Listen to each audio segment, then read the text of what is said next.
corazón de Jesús, corazón que muestra amor, siempre buscas darte a mí, pides de mí lo mejor, un acto reparador, pides de mí lo mejor,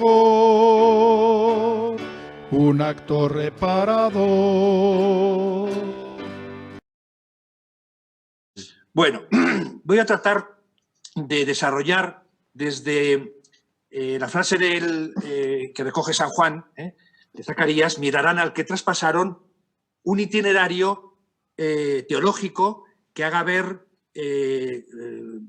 las raíces, los horizontes, la realización y la proyección de esta frase.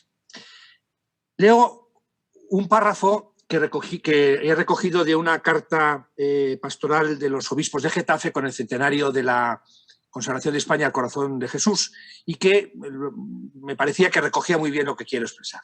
La mirada al traspasado marca el ritmo de la historia. Es promesa de salvación que aviva la expectación ante el Mesías venidero. Es cumplimiento salvífico que declara la irrupción del tiempo de Dios. Es señal salvadora de los últimos tiempos que todos reconocerán, incluso quienes le traspasaron. Recordemos el texto del Apocalipsis. La mirada al traspasado nos invita a recibir el pasado con agradecimiento, a custodiar el presente como el hoy de Dios y a transmitir en el futuro la certeza cotidiana de que el Señor nos espera. Como ven, como tres momentos, pero también con una proyección apostólica, de actividad. Punto 1. El corazón de Cristo ocupa un puesto privilegiado en la vida de la Iglesia.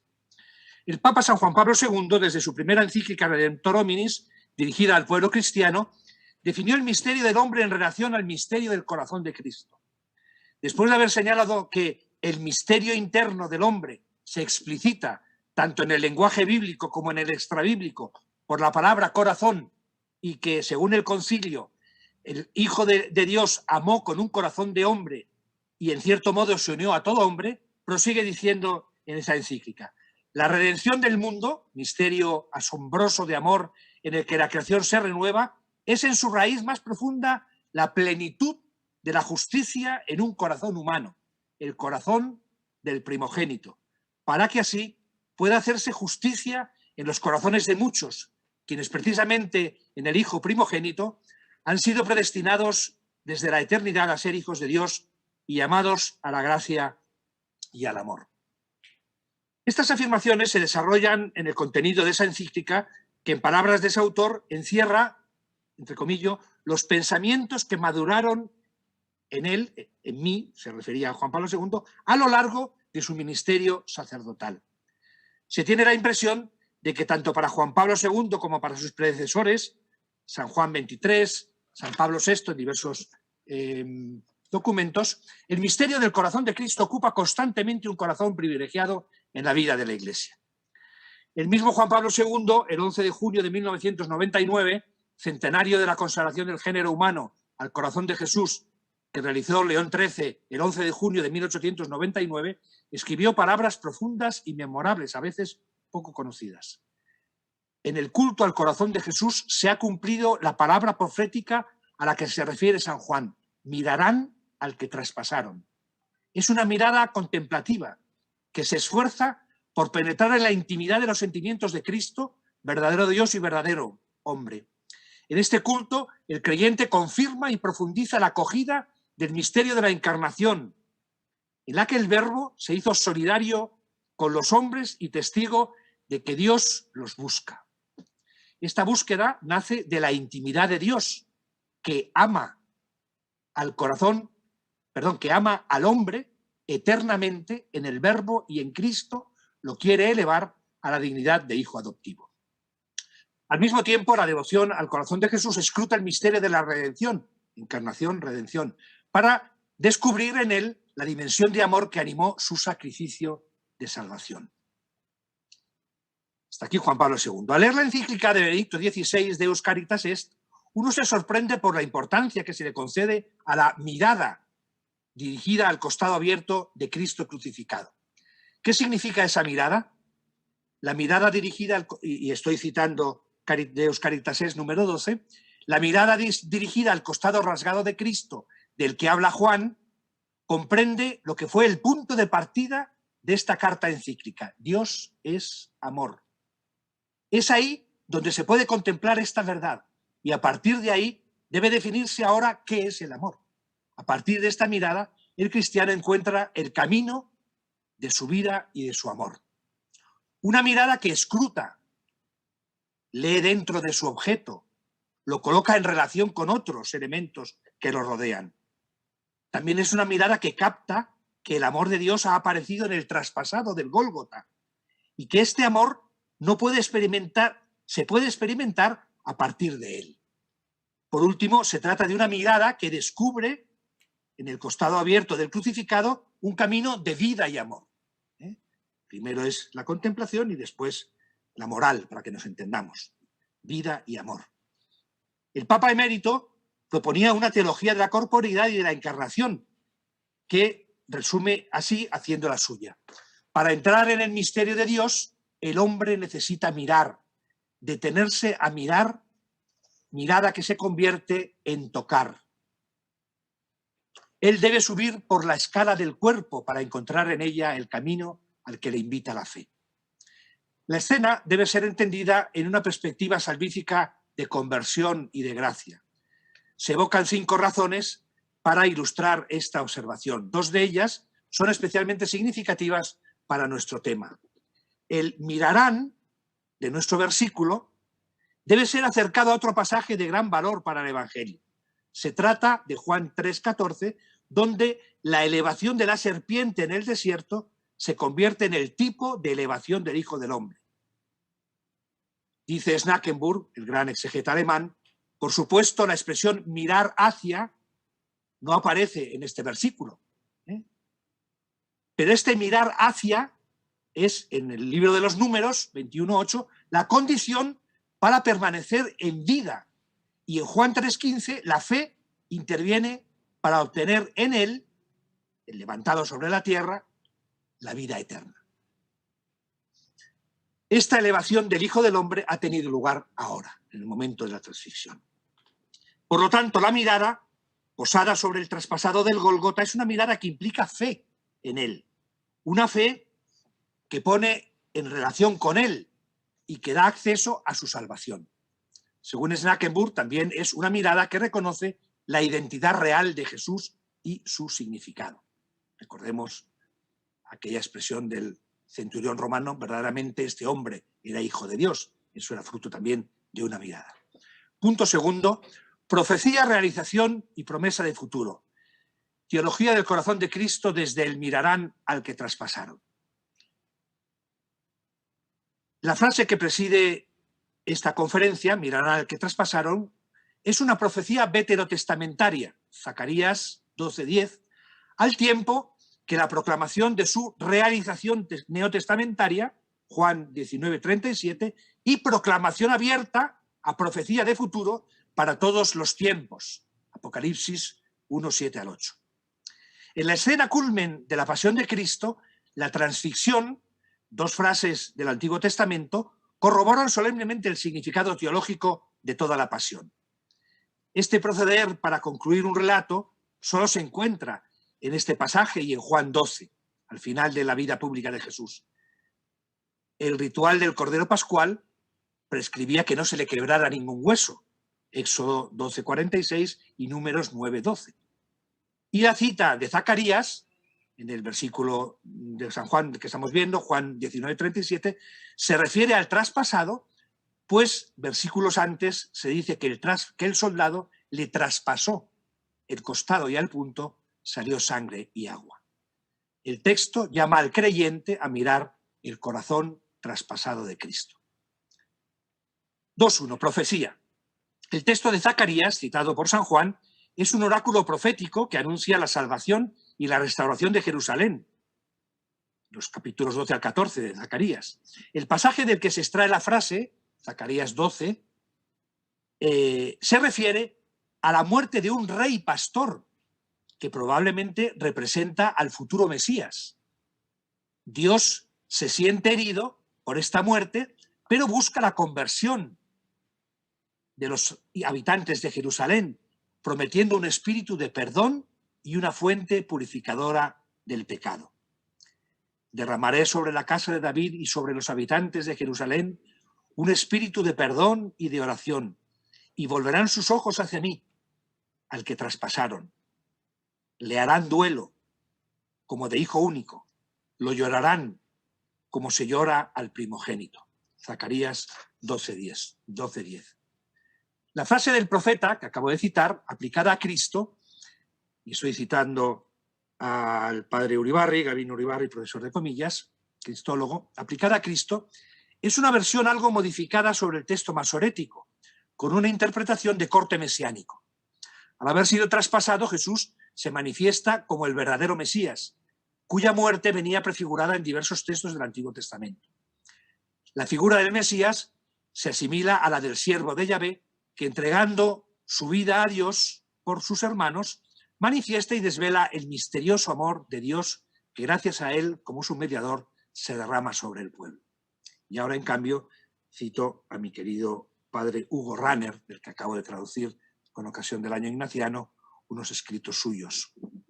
Hugo no es el famoso, entre comillas. Hugo era el hermano que decía que traduciría al alemán a su hermano, al que nadie entendía, para que nos entendamos. El ungido del Señor tiene un corazón totalmente sometido al Dios que lo envía, corazón que se sacrifica humildemente y que reúne en sí ira majestuosa, mortal desesperación y jubilosa alegría. Pero toda esta auténtica vida humana de su corazón está al servicio de la redención mesiánica, consistente en proporcionar a los redimidos el agua viva del Espíritu por medio de la realización de su sacrificio. Sangre y agua, corazón y neuma, muerte y vida, están inseparablemente unidos en esta cristología del Antiguo Testamento. Aquel día, cito Zacarías 13:1, como he dicho, son del capítulo 12 al 14, hay como una especie como de jalonamiento de una serie de versículos que son profecía de este momento. Aquel día brotará una fuente para la casa de David y para los habitantes de Jerusalén, remedio de errores e impurezas. A este último texto podría añadirse el comienzo del siguiente capítulo, Zacarías 14. Aquel día brotarán aguas vivas de Jerusalén. La mirada irá al mar oriental, la otra mitad al occidental, tanto en verano como en invierno. El Señor será rey de todo el mundo. Existe una conexión bastante clara entre estos textos y lo que Jesucristo dice de sí mismo. El último día, el más solemne de la fiesta, Jesús en pie gritó: el que tenga sed, que venga a mí y beba el que cree en mí. Como dice la Escritura, de sus entrañas manarán ríos de agua viva. Las entrañas aquí son las entrañas, hay una doble interpretación, pero es las entrañas de Cristo, es la primigenia, según el padre Hugo Ranner, que sería como el corazón, para que nos entendamos, las entrañas, coilía o cardía. Dijo esto refiriéndose al Espíritu que habían de recibir los que creyeran en él. Todavía no se había dado el Espíritu porque Jesús no había sido glorificado. Todo se da en la mirada de esta escena, que es inagotable, por cierto. Luego lo veremos. Las aguas vivas de Zacarías en San Juan son las aguas que brotan del interior de Cristo, nuevo templo, que purifican y vivifican a Oriente y Occidente. Es decir, San Juan habla de la universalidad de la salvación. No tenemos tiempo de leer todo el capítulo 14, pero lo dejo para vuestra tarea después, si queréis.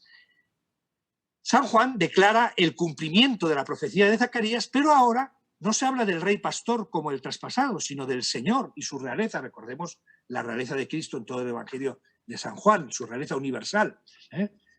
Decía Zacarías, será rey de todo el mundo. Vemos, pues, la amplitud del sentido salvífico de la escena de la lanza y el costado abierto. Realización. El Evangelio de San Juan presenta la elevación de Cristo que culmina en la cruz. Lo mismo que Moisés elevó la serpiente en el desierto, así tiene que ser elevado el Hijo del Hombre. Juan 2:14. Y entonces dijo Jesús, cuando levantéis en alto al Hijo del Hombre, sabréis que yo soy, y que no hago nada por mi cuenta, sino que hablo como el Padre me ha enseñado. Juan 8:28. Y cuando yo sea elevado sobre la tierra, atraeré a todos hacia mí. Juan 12:32. Cristo es elevado en la cruz como en un trono real, es el rey de los judíos. Vuelvo a repetir este aspecto de la realeza de Cristo que subrayó tantas veces el padre Ignaz de la Poterie, el gran especialista de San Juan. Como en un trono real, atrae desde esa cruz, atrae a todos hacia él y reúne al pueblo mesiánico en torno a sí. Jesús en la cruz, y cito precisamente al padre de la Poterie, en un libro que después referiré, Jesús en la cruz, hacia el que los hombres levantan su mirada, está como un rey en su trono, en posición de victoria. Con la revelación de la cruz, él atrae a todos hacia sí, ejerciendo así sobre ellos su realeza. La mirada que los hombres dirigirán hacia él será una mirada de fe. El otro tema, el de la reunificación de los hijos dispersos, está también vinculado a la escena del costado abierto. Como veis, aquí hay una densidad no solo de elementos a veces simbólicos en la escena del costado, sino una densidad de elementos teológicos que se van superponiendo, pero como en una concentración máxima de lo que es, iba a decir, la plenitud de la revelación que está en el corazón de Cristo. El nuevo pueblo de Dios está representado en María y Juan, iglesia naciente. San Juan ve el nacimiento de la iglesia junto a la cruz, no como San Lucas, que presenta esa manifestación en Pentecostés. El hecho, y vuelvo a citar al padre de la Poterie, el hecho de que muchos volverán la mirada al que traspasaron, es decir, hacia Jesús elevado, creará entre ellos también una verdadera unidad. Pero no debido a una especie de acuerdo horizontal de tipo sociológico. Todos hallarán el principio de su unidad fuera del grupo. La unidad en Él, en Cristo. Todos serán reunidos en uno. Se orientarán hacia Él, hacia ese único hombre elevado, con el costado abierto, precisamente dirigiendo su mirada hacia Él. Todos serán reunidos en uno mirándole a Él. Con esta mirada, estos hombres que estaban dispersos se convertirán en el nuevo pueblo mesiánico de los hijos de Dios. Recapitulando, podemos decir que Juan, al aplicar el texto de Zacarías, al momento de la transición, indica que el agua del costado abierto simboliza el agua viva del Espíritu que purifica y vivifica a los hombres. En el texto profético, la mirada hacia el traspasado era una mirada de arrepentimiento de los hombres por sus pecados. Este aspecto no aparece explícitamente en la descripción de San Juan. Esto no significa que no aparezca, porque muchas veces los evangelistas citan un versículo y se entiende que el marco del entorno pues, puede estar implicado. Cristo empieza a rezar, Dios mío, ¿por qué me has abandonado? Pues rezaría todo el Salmo. El evangelista no lo refiere entero. Cuando Cristo se presenta con el costado abierto en otros textos del Evangelio de San Juan, lo hace como rey de los judíos y como rey de todos los hombres. Todo corazón que se acerca a Dios y ante todo el corazón de Cristo, esto es tan importante lo que voy a leer en este momento, todo corazón que se acerca a Dios, y por supuesto y primariamente el corazón de Cristo, pasa por el trance sacrificial de la entrega de la vida. San Ignacio decía, quien quiera venir conmigo ha de trabajar conmigo para que tomando parte conmigo en la pena, tenga conmigo parte en la gloria. Pasa por el trance sacrificial de la entrega, lo que pasa es que nuestro mundo no quiere oír hablar de la cruz, claro, ni del sacrificio. Paradójicamente, de su muerte brota la vida, gracias a la difusión del Espíritu que emana del corazón partido. El versículo 37 recoge la profecía de Zacarías.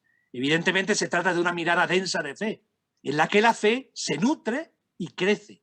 Es decir, una mirada que comprende el misterio de amor y de redención que refleja el icono del costado traspasado del Señor.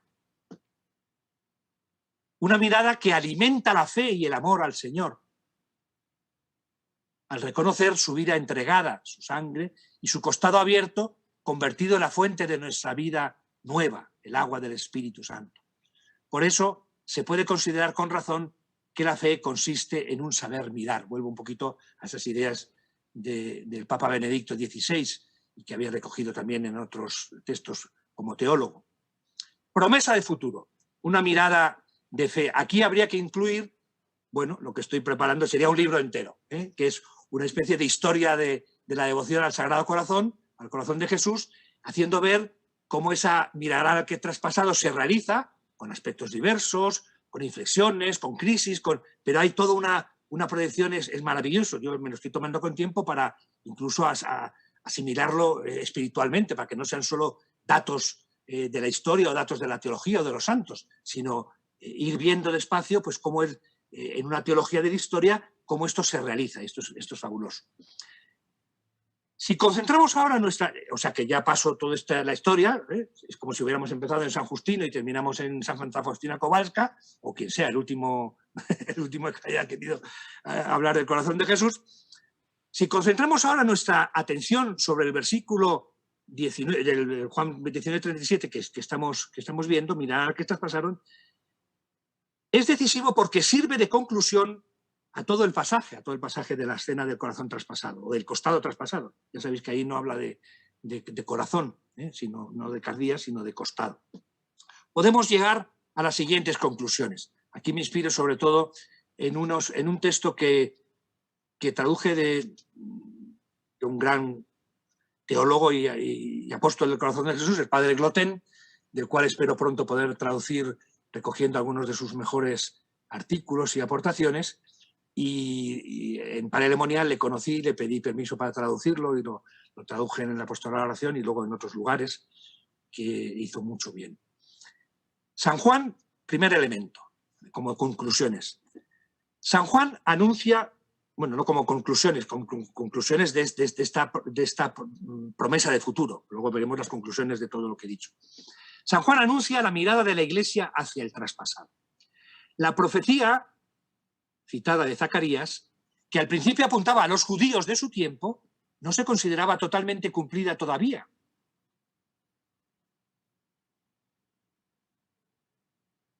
Bueno, salto cosas porque es que si no, no va a dar tiempo. Siguiendo a Zacarías, Juan exclama, mirarán al que traspasaron. Designa, pues, explícitamente a los cristianos, o más en general los creyentes, a los creyentes, ya sea los de la época en la que Juan escribe o los que vendrán después. Pío XII hizo suya esta interpretación. A los cristianos de todos los tiempos se dirigen estas palabras del profeta Zacarías, que el evangelista San Juan aplicó a Jesús crucificado. Mirarán al que traspasaron. Esto es precioso porque hay dos pasajes que a mí me emocionan mucho. Primero, el canto del Magnificat de la Virgen. Hoy que estamos en el corazón inmaculado de María, ella dice en el Magnificat, me dirán dichosa todas las generaciones. Es decir, cada vez que celebramos o invocamos o alabamos o rezamos a la Virgen, estamos cumpliendo una profecía que ella hizo de sí misma. Y luego, en la oración sacerdotal de Cristo, capítulo 17 de San Juan, no rezó por esto solo, sino por los que creerán en su nombre, en su palabra, quiere decir. Entonces, Cristo ha rezado por mí personalmente, yo estaba en esa cadena. Segundo aspecto, San Juan predice que la mirada de la Iglesia se dirigirá infaliblemente hacia este signo de salvación. Por tratarse de una profecía, es decir, de una palabra de Dios pronunciada en el Espíritu sobre su Hijo encarnado, hay que tomarla en su sentido más estricto, no como una mera invitación hecha a los cristianos, sino como una afirmación infalible de que la contemplación de Cristo traspasado permanecerá viva hasta el fin de los siglos. Esto da una esperanza y un esponjamiento del corazón que sale de... Yo no quería salir de mi cuarto porque aquí estoy fresquito, porque fuera hace 35 grados. Pero bueno, que no se expanda tanto. Tercer aspecto, para San Juan, el signo del traspasado encauzará todo el desarrollo del culto cristiano.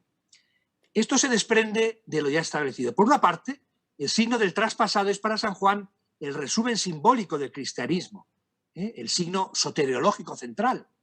Y por otra parte, la contemplación de la Iglesia, según el apóstol, será atraída infaliblemente en la órbita de este signo.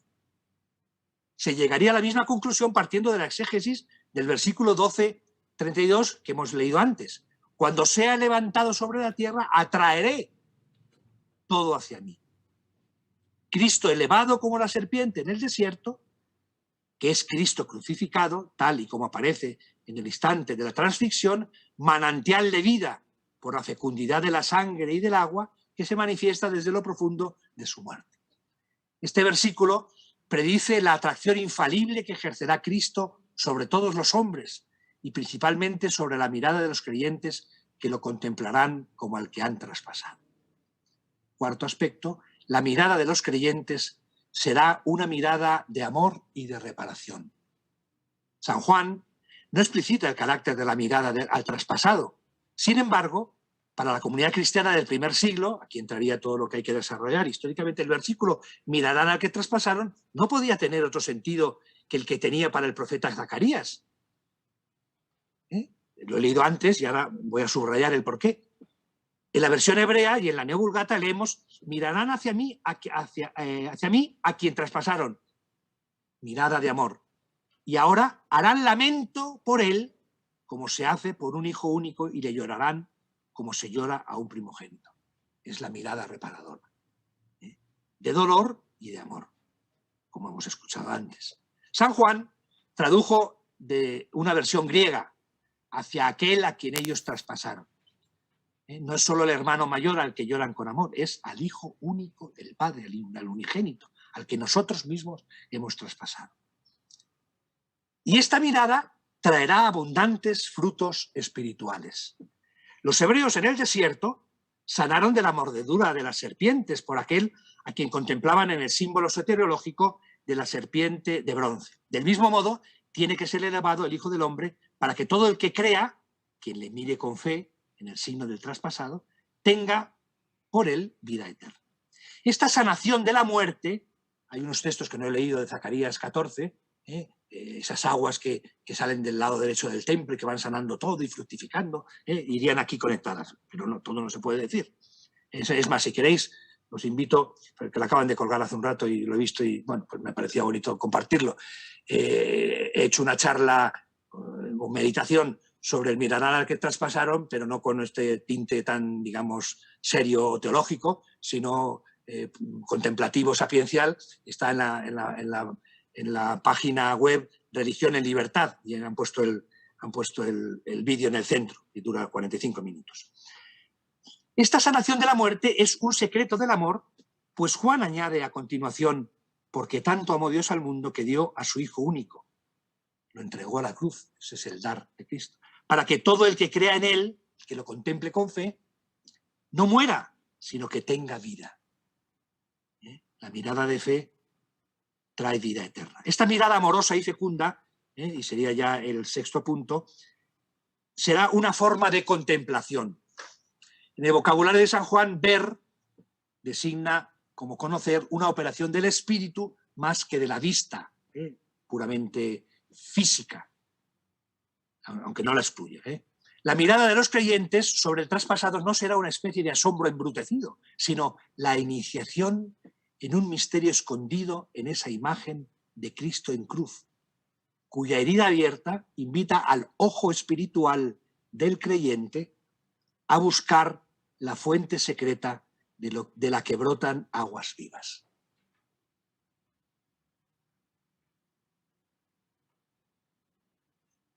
Termino, a modo de conclusión. Bueno, termino la primera parte, porque luego me han pedido que hiciera un bosquejo de una cosa bibliográfica. La espiritualidad de los padres y la de los místicos de la Edad Media precedieron tanto al culto como a la devoción. Quiere decir que la devoción, no, aunque tiene un matiz especial después con Santa Margarita, etcétera, pero no surge, no es una generación espontánea. Esto viene de muy atrás y es lo que yo también voy a querer tratar de explicar. Esta constituye un proceso de concentración de la relación con Cristo a través de la referencia concreta al instante en que para Juan aparece simbolizado todo el misterio pascual.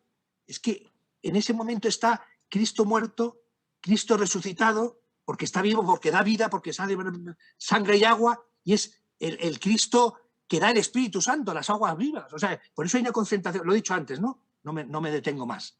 Y la riqueza simbólica del relato evangélico es tal que permite multiplicar los enfoques de este misterio. Por eso hay aspectos que en la historia se dan de una forma o de otra.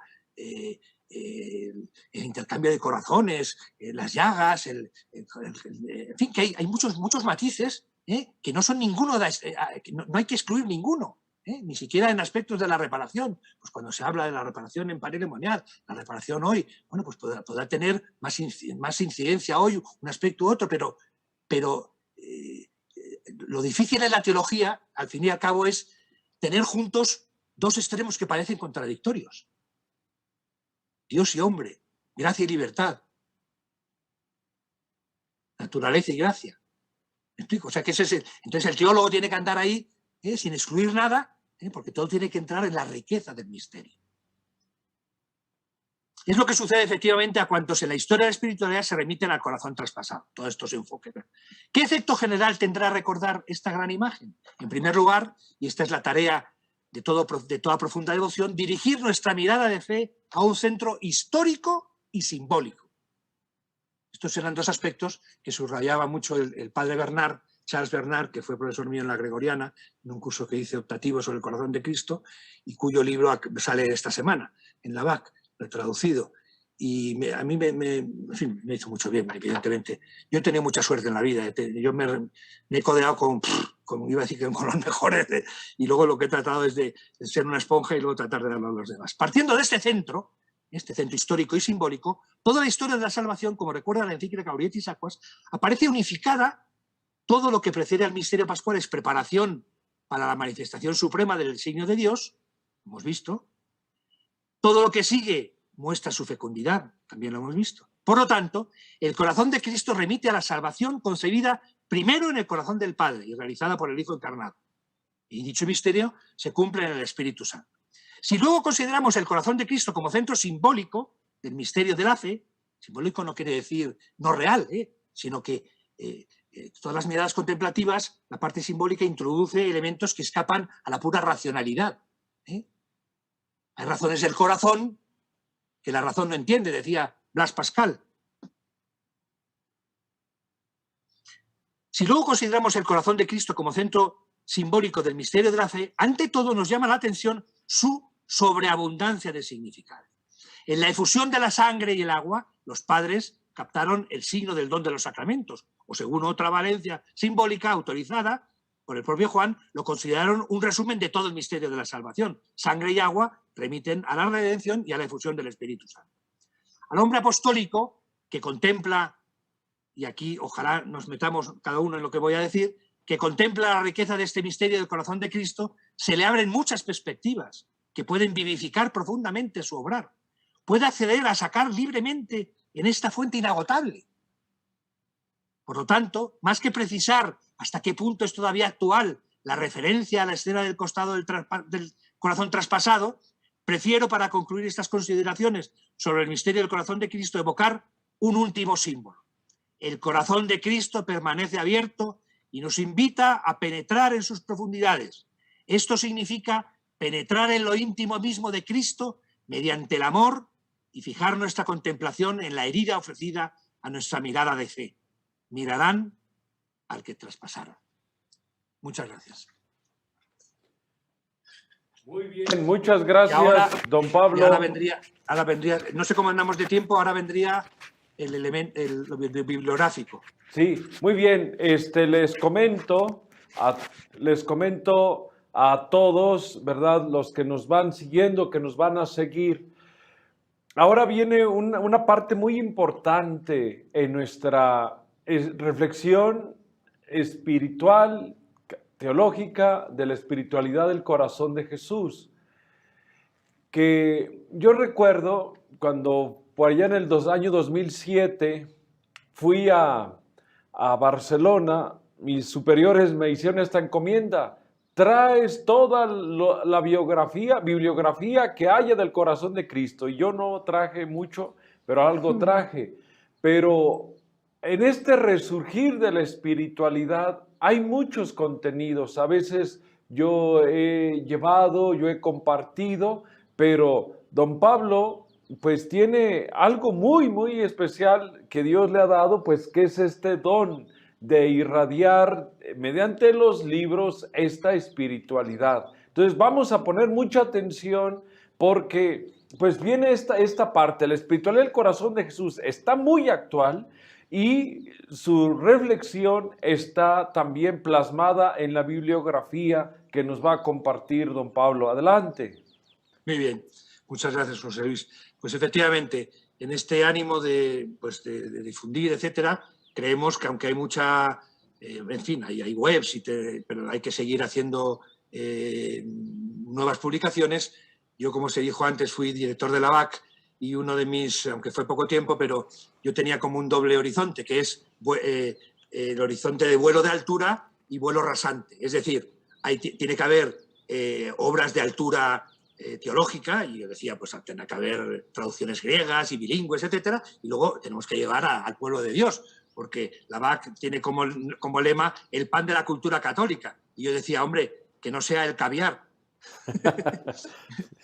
Digo por los precios y tal, ¿no? Y también por la accesibilidad. Entonces, he recogido de los 2-3 últimos años, no más, porque claro, no se trata aquí de hacer, de varias editoriales españolas, porque no he podido tener acceso a una cosa más, sobre todo la serie Cor Christi, que está en la BAC, que surge del Instituto entonces Internacional del Corazón de Jesús, ahora es nada más Instituto del Corazón de Jesús, y de cuya publicación pues me ocupo yo, y también soy el vocal de estos temas en el instituto.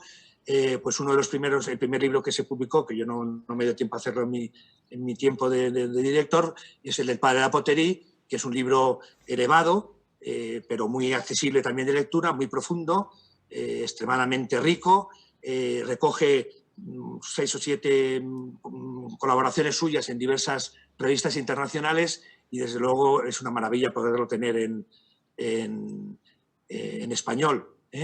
Este es un libro sencillo de Francisco Cerro Chávez, La octava palabra, pues ha querido continuar las 7 palabras de Cristo. La octava palabra, la última declaración de amor, es el corazón de Cristo, y él hace una exposición de tipo espiritual en este librito. Como he dicho, siempre yo trato de hacer un equilibrio entre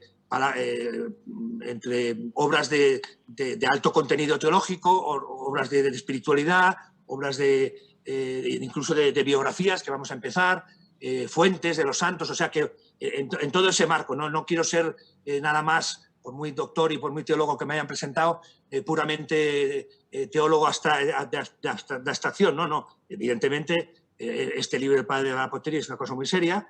Este libro del Padre Mendizábal es como se ha dicho, es uno de los grandes apóstoles en España y en otros sitios del Corazón de Jesús.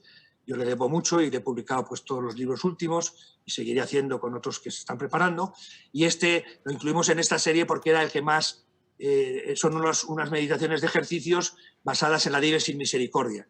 Tiene una densidad en algunos momentos que raya lo sublime, de una complejidad teológica muy alta, pero al mismo tiempo se entiende. O sea que es un libro, bueno, fabuloso, puedo decir.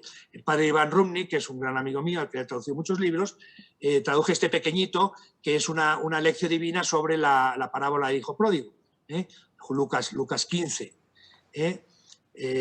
Los misterios de la vida de Cristo, del padre Luis María Mendizábal, es un acercamiento a la explicación de lo que él hacía en los ejercicios o en homilías, etcétera, y como él siempre, aunque no hablara explícitamente del corazón de Cristo, hablaba desde la interioridad del Señor.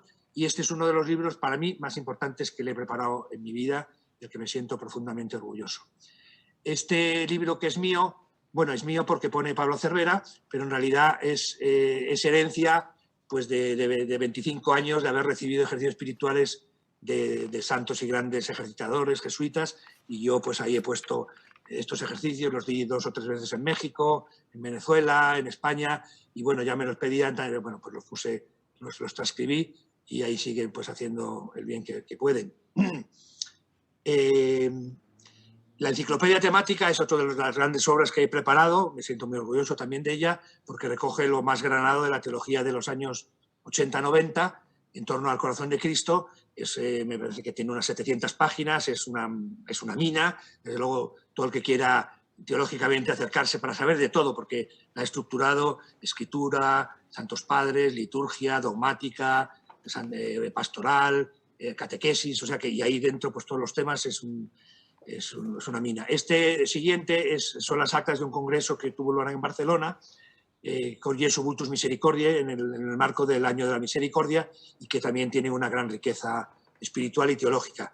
El padre Mateo Crowley fue un gran apóstol en el inicio del siglo XX, del corazón de Jesús. A él se debe todas las entronizaciones, el apostolado de la entronización al corazón de Jesús, y con ocasión del centenario del Corazón de Jesús, las carmelitas me pidieron que preparara esta edición y la hicimos. Esta es la primera biografía que se ha hecho del padre Mendizábal, que vamos, yo aunque figuro en el nombre, pues en realidad el que ha trabajado ahí ha sido el segundo, pero bueno, debe ser que quería. Luis María Mendizábal, testigo de apóstol del Corazón de Cristo, es una mina, se ha hecho en 2 años, lo prologa el obispo auxiliar de Madrid, jesuita, que quedó asombrado de que se hubiera hecho un trabajo tan... Y digo todas estas alabanzas porque yo no soy el que lo ha hecho. O sea, yo he puesto nada más zancadillas y peros y correcciones y sugerencias que he dicho. El abogado del diablo, que también forma parte del libro, ¿no? Pero bueno. Luego, las obras de Joseph Ratzinger, este libro salió ayer, yo ya lo tengo, lo he pedido, es en la segunda parte, después del Jesús de Nazaret, son los escritos de teología, y aquí se encuentran muchísimas de las grandes aportaciones de Ratzinger en el ámbito de la cristología espiritual y por lo tanto del Corazón de Jesús. Y es bueno, pues es un tomazo y yo doy gracias de que haya salido. Y este es el que, como yo ya tenía este no ha salido, el de padre Charles Bernard, no ha salido, sale la semana que viene creo, pero como yo tenía ya la portada, porque mandé yo la foto de mi amigo el padre Rubnik, pues este es un librito de 120 páginas que es una bomba. Es un libro denso, pero un libro que va a hacer un bien inmenso. Hemos tardado 1 año y pico en tener los derechos de traducción, pero yo, en fin, que he disfrutado y me alegro y os lo doy a conocer porque lo llevo muy, muy en el corazón. Hice el curso que recoge precisamente ese libro. Y ahora pasamos bueno, este saldrá la semana que viene y los obispos de Getafe me pidieron que me ocupara de la edición. El libro, con ocasión del centenario, hubo 4 congresos de espiritualidad, de historia, de dogmática, de moral y congreso de nueva evangelización. Por cierto, que la profesora Nuria Martínez participó en ello. Y aquí está a ver qué pasa, que no puedo, espérate, que no lo puedo bajar. ¿Dónde estás? Aquí. Bueno, es que no sé si se ve, es que no, lo tengo muy grande en mi ordenador, pero no sé. Bueno, sus heridas nos han curado. Esto es un libro de 900 páginas, es un monstruo, pero es lo último que se ha hecho, digamos, en aportación, y además hay muchos sacerdotes nuevos, teólogos jóvenes, bueno, pues que están queriendo aportar, con lo cual yo espero que tenga difusión y por eso os lo presento. No ha salido todavía, pero vamos, ya está en la imprenta, porque he corregido, me lo he leído 5 veces, 900 páginas, no está mal. Bueno, y esto es Monte Carmelo, pues unos libritos que hice yo con ocasión del centenario de España. Tengo mucho orgullo en haberlo hecho en el Corazón de Cristo, que no es mío, que es del padre Mendizábal, al cual añadí una serie de homilías muy importantes que hizo en el 60 aniversario de la consagración de España sobre la consagración. Y entonces este es un libro que es una joya. Estos libritos son muy baratos, cuestan 6 euros, es una maravilla. Yo, si queréis, el de las letanías, pues es un comentario que yo hice teológico a las letanías al Corazón de Jesús, que si buscáis en internet también están grabadas, o sea que las podéis escuchar en el coche, las emitió Radio María, las ha emitido mucha gente, y bueno, y luego un oracional, pues porque también hay que tener oracionales y devociones y Via Crucis y cantos y todo. Después este es un oracional muy, muy actualizado, de todo lo más granado que se puede, ya tiene 2 ediciones. Luego, con ayuda de las Salesas de Madrid, del primer monasterio, pues estoy haciendo, ya he terminado, antes de ayer, las obras completas de Santa Margarita. Ha salido el primer tomo, la autobiografía, 300 y pico páginas, el segundo tomo, escritos espirituales y autobiográficos, y ahora saldrán las cartas, que es otro tomo de 300 y pico páginas, han sido 1000 páginas y pico más. Y bueno, pues ahora se está corrigiendo y se saldrá muy pronto. Y yo espero pronto, con ayuda de ellas también, embarcarme con San Claudio de la Colombier y con San Francisco de Sales, que el año que viene celebramos 300 aniversario, 350 de su muerte, o 4, no me acuerdo, y sacar lo mejor de él, ¿no? Y luego, también en Monte Carmelo, yo estoy tratando de suscitar nuevas vocaciones literarias, para que nos entendamos. Entonces, Carlos Gallardo es el director espiritual del Seminario de Córdoba, hizo su tesina, en comillas, sobre San Juan de la Cruz y el Corazón de Jesús. Se la he corregido, se la he preparado, la hemos editado y quiero pues que vayan saliendo así novedades, ¿no? O sea, que la fuente... Bueno, la editorial Cor Jesu es una editorial de la hermandad de José María Alsina, que nos ha hablado antes. Acaba de comenzar sus pasos y está produciendo cosas maravillosas. Ha producido esta tesis doctoral de uno de sus miembros sobre el aspecto de la realización en la historia del reino de Dios, en la teología de la historia, en 2 tomos. Y luego... el padre de uno de los miembros, ha escrito este preciosísimo libro, El corazón de Jesús, una pasión de Cristo. Él fue profesor de literatura y consejero de educación en Navarra y ha escrito, como en poesía, Toda la pasión, es una preciosidad de libro. Y todo eso también cuenta. Y este es un chaval joven de Getafe, en el corazón de la Iglesia, que ha escrito un libro con ocasión del centenario, pues recogiendo elementos de la historia, de la vida religiosa, de los santos. Y bueno, pues esto es un poco lo que os quería presentar. Siento que no sea más, comprendo que tampoco el tiempo nos deja más, pero bueno, pues yo iré, en fin, ya anunciaré de algún modo, porque lo hacemos de vez en cuando en alguna página, pues sacando cosas, etcétera. Y bueno, pues adelante, y con esto he terminado. Gracias. Muy bien, don Pablo, le voy a contar a las hermanas, a los hermanos que nos están viendo, esta experiencia. Decir, miren, don Pablo Cervera, él nos decía que tiene en los últimos 12 años 40 cirugías en la espalda. Y el obispo de Córdoba, un maestro de él, cuando empezó a él a publicar tantos libros, le dijo, palabras más, palabras menos, como bendita enfermedad, es decir, gracias a que estás mal, lo estás haciendo tanto bien. Y así, Pablo, que sigas mal para que sigas haciendo bien. Y entonces... Y yo le dije lo que en México no se podría repetir. Bueno, sí, qué bueno que no lo dijo. Pero el padre Mendizábal, publicando uno de sus libros, prologando uno de sus libros, pues tiene esta frase, ¿verdad, Pablo? Bendita enfermedad. Y entonces, de verdad, nos quedamos admirados de la actualidad de la espiritualidad del corazón de Jesús en su bibliografía y en todo esto que está dando tanta vida, y ojalá alguno de nuestros hermanos de acá de México pronto le mande un libro para que también nos lo haga famoso. Encantado. Hay que hacer famoso al corazón de Jesús. Y entonces, en ese anhelo, hay dos preguntas, don Pablo, de su conferencia. En primer lugar, ¿sería atrevido o mejor, podríamos encontrar alguna analogía entre la transfixión del corazón de Cristo con el pan partido en la Eucaristía? Bueno, sin duda. Yo creo que hay... fijaros que en la exégesis de San Agustín, en la escena del costado traspasado, habla de abrió y rompió el corazón. Aunque nosotros decimos tomó el pan y lo partió, en realidad sería más, lo que pasa es que suena como raro, ¿no? Pero lo rompió. El pan lo rompió y lo entregó. Entonces, claro, hay una conexión. Ahora me estoy acordando, porque las imágenes ayudan mucho. En la sacristía mayor de la Catedral de Madrid, el padre Rumnik hizo un Emaús en el que los discípulos van con las capas de Santiago como de peregrinos, y Cristo, él lo ha querido, porque además esto era también deseo, sobre todo de Pablo VI, fue el que más insistió, San Pablo VI, el que insistió que se acercara la devoción del corazón de Jesús a la Eucaristía, ¿no? Entonces, el Cristo de Emaús, en ese mosaico, aparece en el corazón partiendo el pan. ¿Entendido? O sea que hay una conexión directa. Luego, claro, habría otras reflexiones teológicas. Ya he dicho antes que los santos padres ven que del corazón de Cristo brota la Eucaristía.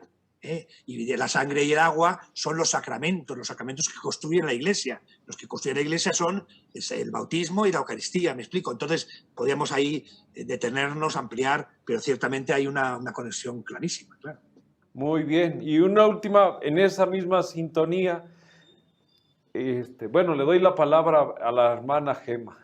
Bueno, Padre Pablo, aquí tenemos otra pregunta y dice, ¿cómo ilumina la resurrección la espiritualidad de la reparación? Buena pregunta, porque alguno podría decir, supongo que va por ahí, no lo sé si es que cómo puedo yo reparar a alguien que está glorificado y que está feliz en su gloria, en ese sentido, ¿no? claro, hay un misterio histórico previo a la resurrección que queda, y esto pasa en todos nosotros, pasará siempre. Esto, lo que voy a decir, evidentemente no está definido en ninguna parte, ni es magisterio de la Iglesia directo, pero todo lo que vivimos aquí queda acumulado en nuestra historia, nuestras relaciones, nuestros seres queridos. Por eso, cuando uno se muere, no es que queda al margen de nosotros, hay unas relaciones, todo eso queda, se podría decir hasta metafísicamente, en la persona. Entonces, aunque Cristo esté glorificado, faltaría más, lo que pasa es que es un glorificado sacrificado eternamente. Y eso está en el Cordero Pascual del Apocalipsis, es decir, las llagas de Cristo, con las que se presenta a los apóstoles para que reconozcan, etcétera, no desaparecerán en la eternidad. Siempre estaremos detrás de Él, siendo ofrecidos en su sacrificio eterno, eternamente vivo, al Padre. No sé si es eso lo que se quiere decir. Por eso sí que la reparación tiene ese sentido, de que yo me puedo introducir, bueno, es él quien me ha introducido esto. A veces a algunos teólogos les cuesta comprenderlo o no lo explican suficientemente, ¿no? Porque ¿cómo puedo yo entrar o en un acontecimiento de hace 2000 años, o cómo Cristo me puede tener presente? Claro, si Cristo no me conoce personalmente, y además necesito para eso una ciencia infusa, llámese como sea, yo no me siento redimido. O sea, si Cristo no me conoce, ¿cómo me va a amar y cómo me va a salvar? Tararí que te vi. ¿Cómo se explica eso? Ahí está el problema. Pero esto, por eso decía yo antes, hay que salvar una serie de elementos que si Cristo no me conoce y no me ama y no me... que va a misa. ¿Cómo lo explico? Va, pero sí hay que salvarlo. Entonces, por eso yo sí que puedo entrar en ese conocimiento de Cristo, en la historia, desde luego. Por eso tiene sentido la hora santa, por eso tiene sentido la reparación, ampliamente hablando también, porque yo reparo también en el ofrecimiento de mis alegrías, de mis penas, de mis enfermedades, como dice el ofrecimiento de obras, ¿no? Es que, ¿saben cuál es mi espiritualidad? Yo soy 20 años capellán universitario. Yo sé que mi espiritualidad, bueno, era un éxito. ¿Saben por qué? Porque era mística, mástica y modorra. ¿Me explico? No. ¿A qué está claro? ¿A que eso tiene éxito seguro? Pues es que eso es así. Entonces, mística, claro, mástica y modorra. Es decir, en la alegría, en la enfermedad, todo. Pues aquí nada es ajeno, nada del humano es ajeno a Dios. Entonces, en todo puede haber un sentido reparador, claro que sí. Muy bien. Entonces, igual, ¿podría ser una mención de la relación de la contemplación del traspasado con la contemplación eucarística? Bueno, yo diría un poco lo que he dicho antes. Tiene una conexión. Claro, hay una mirada. Vamos a ver, en la Eucaristía no solo es... la presencia de Cristo no es una presencia estática puramente, de presencia real, para que nos entendamos. Esto se ha subrayado por las negaciones de protestantes, etc. Hay una presencia dinámica, que cuando yo, sacerdote, digo, esto es mi cuerpo que se entrega por vosotros, eso está, y cuando yo le encierre en el sagrario, seguirá diciendo, esto es mi cuerpo que se entrega por vosotros. Y cuando le saque a la custodia, esto es mi cuerpo que se entrega por vosotros.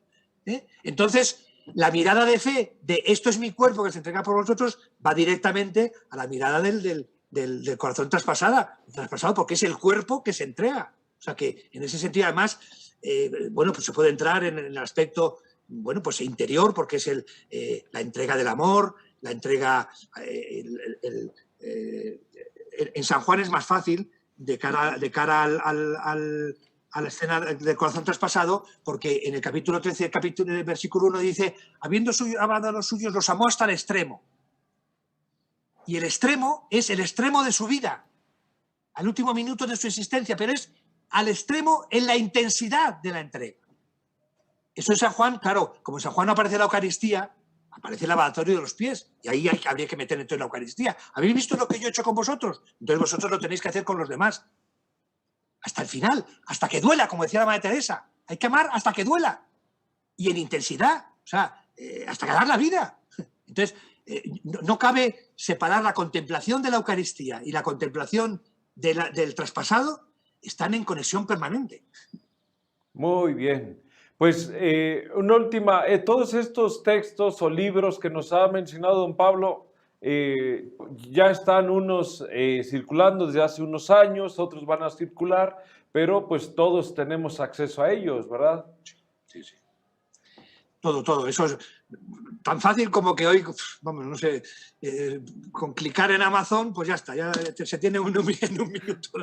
No es que quiera hacer propaganda de Amazon, ¿no? Porque aunque yo vivo mucho de Amazon por mi enfermedad y todo, pero me gustaría que los libreros pues también tuvieran sus negocios, Sí. no con un invasor yanqui tan potente, ¿no? Pero bueno, o gringo, como dicen ustedes. Sí. Muy bien, pues entonces agradecemos al Padre Pablo, son todas las preguntas.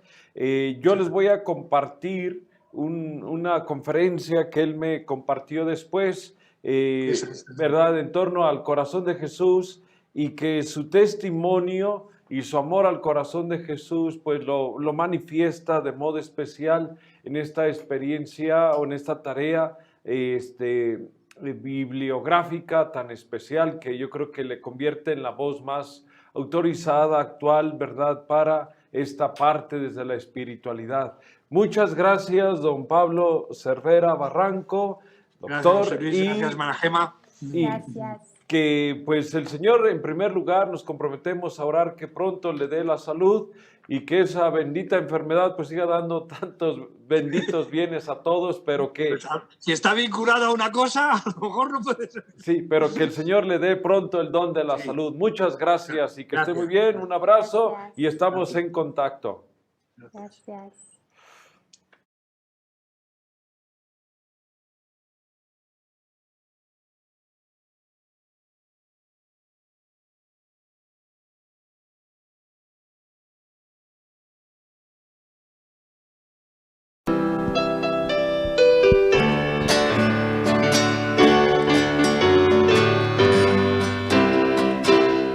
Corazón de Jesús, corazón que muestra amor, siempre buscas darte a mí, pides de mí lo mejor, un acto reparador, pides de mí lo mejor, un acto reparador.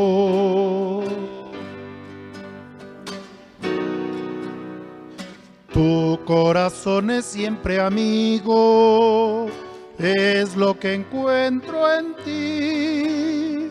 Has derramado sangre y agua, la mejor muestra de amor. Has derramado sangre y agua, la mejor muestra de amor.